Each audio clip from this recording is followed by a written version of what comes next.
Hello everyone, Mr. Newman here, and today we're going to learn about the distributive property. Hopefully some of you guys have seen this or used it before, but I want to build your intuition so you know why we can use the distributive property. First of all, consider the situation. You've got 3 baskets. Each basket has 2 apples and 4 bananas. Okay? 2 apples, 4 bananas. So I'll go ahead and draw those in there. If you need to pause the video because I drew real fast, that's fine.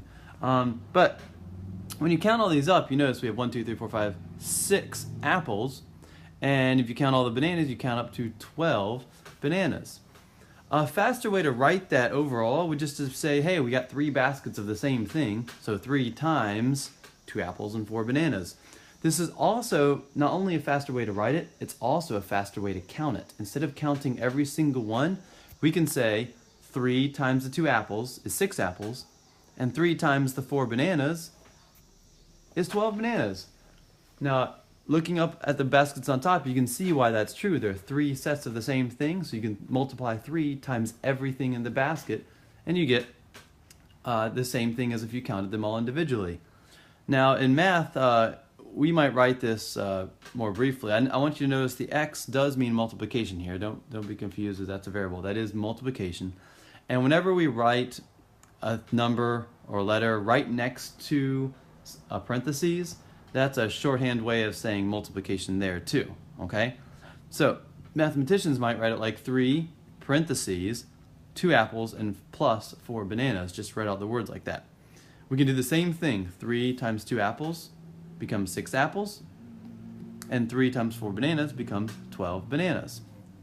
Now, early mathematicians wouldn't write out the word apples and write out bananas. They'd go A and B, and so that's what we get down here at the bottom. 3 times 2a is 6a, and 3 times 4b is 12b. So you see why the distributive property works is because whatever the number is out in front, like the number 3 in this case, that's saying how many groups of parentheses we have. You can almost think of the parentheses as our basket. In fact, that's what it is. If we have 3 baskets, 3 sets of parentheses, it's like we have 3 sets of parentheses, just like I wrote over there on the left. And when you add all those up, you get those numbers on the right.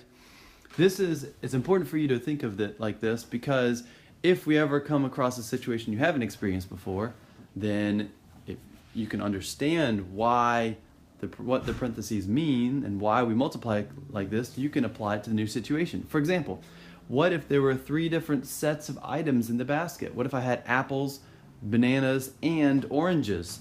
Well, would you multiply the 3 times everything? Yes, you'd still multiply the 3 by the oranges because they're the same number of oranges in every single basket. All right, let me show you how to solve an equation now using the distributive property. So we're going to distribute here. It's a good idea to draw those lines on top just so you don't forget to hit every single item. If there's more than 2 terms, like if we have an x plus 1 plus a, then you would need to draw the line to each separate term. So here we have 5 times x, it's 5x, plus 5 times 1 is 5, and that equals 25. Now we're just at a 2-step equation, and we can solve this by doing reverse order of operations. So we subtract 5 from both sides, and then we divide by 5, and we get x equals 4. Remember, it's always a good practice to check your work, so I'm going to do that right now. I'm going to plug in the 4 we have here. I'm going to plug that right into the equation, and when we do that, now I can just follow order of operations. So we could distribute here, but 4 plus 1, I'm just going to do 4 plus 1 first.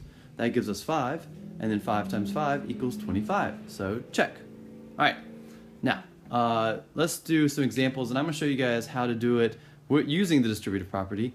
Then I'm going to show you how to do it without using the distributive property. We actually could have already solved these. I just want to show you it's a little trickier to think of, but it's a great idea to try to solve it both ways, because if you get onto a quiz, this is an excellent way to check your work, even better than plugging in your answer. All right, so with distributive property, we have here is, that's the equation, 4 times parentheses 2x plus 1 equals 20, and we're going to distribute that 4. So 4 times 2x is 8x, and 4 times 1 is 4. So we get 8x plus 4 equals 20. Next, let's undo all these order of operations. We subtract 4 from both sides. We get 8x equals 16. Divide by 8, and you get x equals 2. Without the distributive property, you need to be very concerned about order of operations and notice the grouping that we're going to undo last. So we need to undo that 4 multiplication out front first. So divide by 4 on both sides. That means the 4's undo each other. So 4 divided by 4 is 1. So we can cross those out because it equals 1 in that situation. On the right, 20 divided by 4 is 5. Now we subtract 1 from both sides, and then we divide by 2 on both sides, and we get x equals 2. I find it depends on the person as to which way is more straightforward for that person.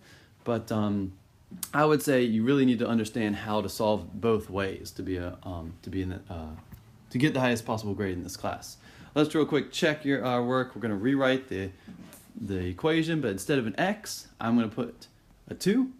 And so let's multiply. 2 times 2 is 4. 4 plus 1 is then 5. 4 times 5 is 20, so it checks out.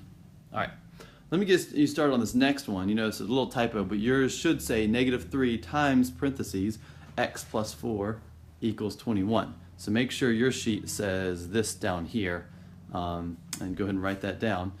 You need to be very careful that this -3, you don't just distribute the 3, you distribute the -3. That means -3 times x is -3x. But we also need to distribute the -3 times the 4 is -12. You may either write this as -3x minus 12 or -3x plus -12. Either way is just fine. What you can't do is you can't write minus -12 because that's actually the same as adding 12 and not the same as adding -12. So that equals 21, and let's solve it. We add 12 to both sides, get -3x equals 33. I'm sorry I'm running out of room here, so I'm going to put -11 on the left over there.